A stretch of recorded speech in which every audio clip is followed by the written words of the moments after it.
you feeling? First of all, I'm good. A little sore, but got through it. My teammates got me through it, so I'm rehabbing and getting right. So I feel good 100% this weekend. when you look back at that performance, running a football for more than 440 yards, do you feel like the offense as a whole is at a different place now? Do you feel like it's performing at a level where, I mean, even you had some 3 and outs even on Saturday, but do you feel like when you're rolling about as good as you have? Yeah, I think obviously we still have a lot of stuff to clean up that wasn't in my opinion, one of our best performances on offense. We had a big rushing game, but we did leave a lot of yards out there still, so it could have been better. But I think once we get in a rhythm and we get going, it's a really good thing for us, obviously. And Carlos runs hard, and if we block the guys we're supposed to block, we're gonna get a lot of yards. So that's what happened at times on Saturday. But like I said, there were times that we got caught in the mud a little bit, and we got to push through those and kind of eliminate that. And that's what we're doing this week is moving forward and eliminating mental errors. Jack, for you, this is your last home game. Could you kind of describe what you think your emotions are going to be, given all the ups and downs that you guys have had? Yeah, really, right now I'm trying not to think about it because I know when I run out of that tunnel for the last time, it's going to be a pretty emotional. It's been a great week, and I owe everything. I owe who I am to this university, this program. So it's going to mean a lot to me running out, like I said, my last time, and I know I'm going to be taking it all in, and I'm looking forward to it. Jack, we hear a lot about Andrew Norwell, especially Urban, when almost weekly he talks about him grading out at a very high level. He did, I think it was at 88% this week. We normally don't look at a guard very often. We don't understand what he's doing so well. Why does he grade at a high level? Yeah, I think first of all, Andrew doesn't get nearly enough attention for the job he does because he makes my life so much easier, and he week in and week out he's so consistent, and I think it's his attitude and his toughness and just the way he approaches the game. And even in warm-ups, I'll go out there some days, and if I'm even need a little bit of energy, he's the guy that I kind of look to because he's always got it. And I think consistency would be my word to describe him. And as an offensive lineman, being consistent, I think that's the biggest compliment you can give. And I've said it before, I think he's the best guard there is. And the last couple of years, like I said, he's made my life a lot easier. So I love him for that. Jack, you guys have the chance to clinch your first ever appearance in the Big Ten title game this week. That's something that's kind of hanging out there as a goal heading into this weekend? I think we're looking at it right now as just beating Indiana. We're kind of done looking forward, and we're just going to handle our business. Obviously, we have our goals, and since the beginning of the season, we said I think we can do that, like you said, by handling our business this weekend, and we'll let the chips fall where they may.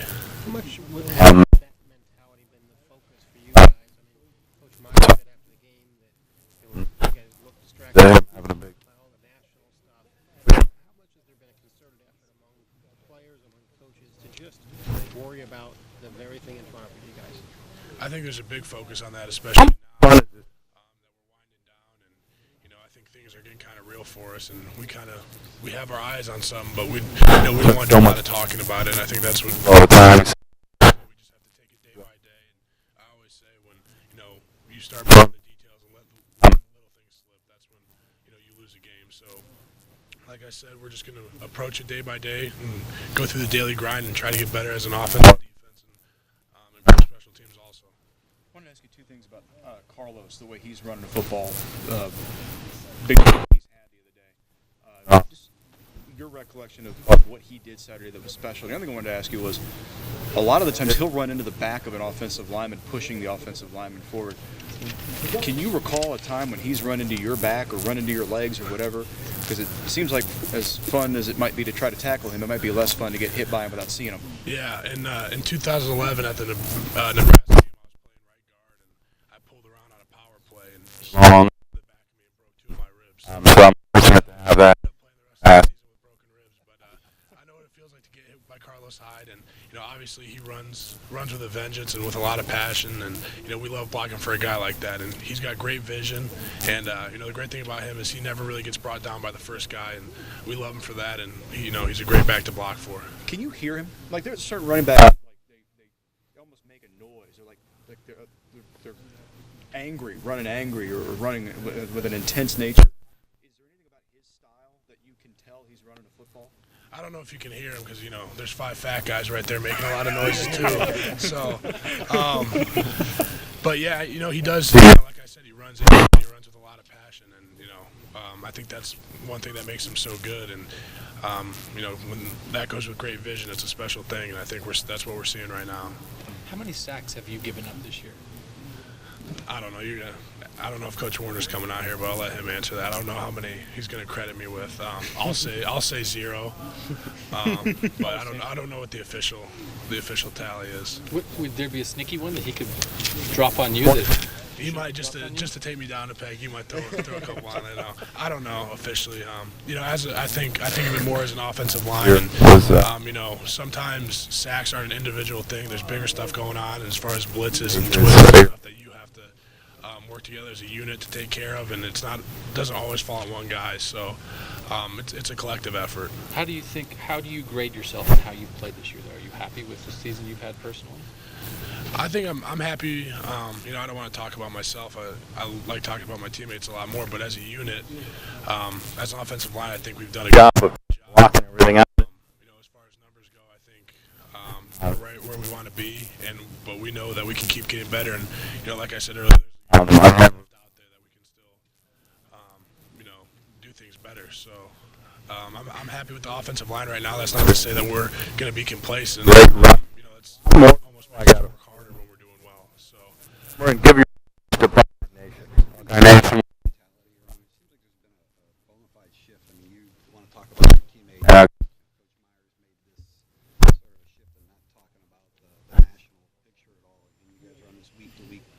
Was last week, I don't want to say scared you guys, but was it a wake-up call?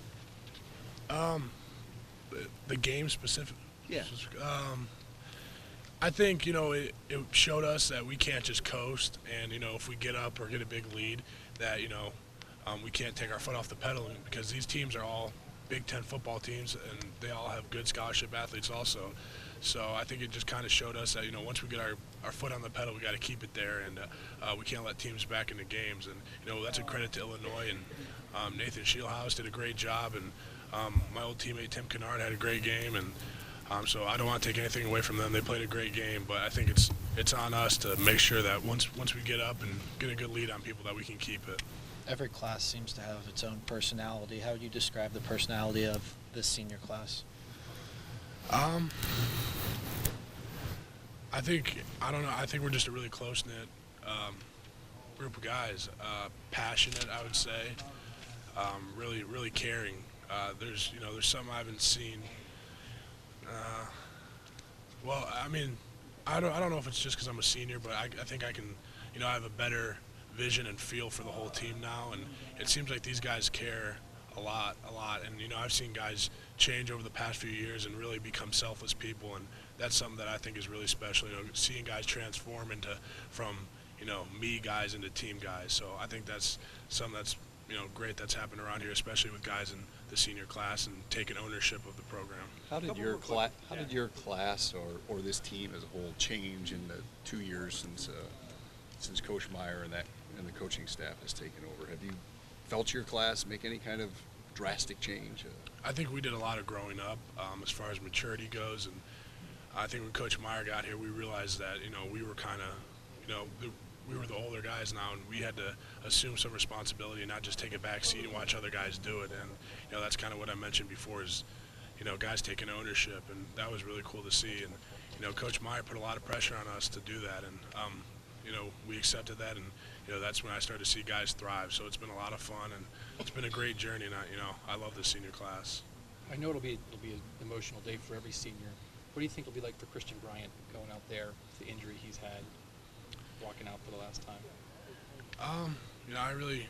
I couldn't even begin to understand the feelings that he probably has, just because he's such a competitor. I know he wants to be out there with us, but he's had such a great attitude, and even though he hasn't been around physically on the football field, he's there mentally for us every day and helping young guys and bringing a great attitude, around the facility. So, I can't speak for him, but it's going to be emotional. It's going to be emotional for all of us, knowing that he wants to be out there with us and he can't. So, we appreciate him and we love him, and I know we'll be thinking about him. You had a play Saturday where you drove a guy maybe 5-6 yards down the field. I forget the number of those players, and kind of just pancaking to the turf. Is that every offensive lineman's dream? Your eyes kind of lit up right there. Yeah, I know what you're talking about. Yeah, it was a good one. I think I maybe caught a guy with his eyes in the backfield or something. When you got Carlos Hyde back there, I don't blame him. You want to keep your eyes on a guy like that. So I think I just got lucky on that one. They had a lot of good players on defense physically. They were, big, tough guys, and they were talented. So I think I got away with one right there. Why do you love the turtle so much? I think it's it's one of those old trophies. I think it's the only one we play for. So it just kind of embodies the spirit of Big Ten football. I think those. You got the jug and the Paul Bunyan axe or whatever, and ours is the Illibuck, and that's the only one we play for. So I had fun with it, and it was a hard-fought game, and I was just really excited after the win. You seem to be, you're the guy who always has wound up with it though in your career in that game. Are you the official Turtle Wrangler? Well, last year, I ended up next to the lady that was holding it, and I snatched it, and then this year it kind of came to me. I wasn't expecting it. I think Corey was the one that brought it over to me. So, what are you gonna win in Rome, right? So I had some fun with it. It ended up for some, pretty cool photo opportunities. People didn't let me forget that. So I've been getting texts all week of me screaming with the Illibuck. So it was a lot of fun, and I'm gonna miss playing for that trophy.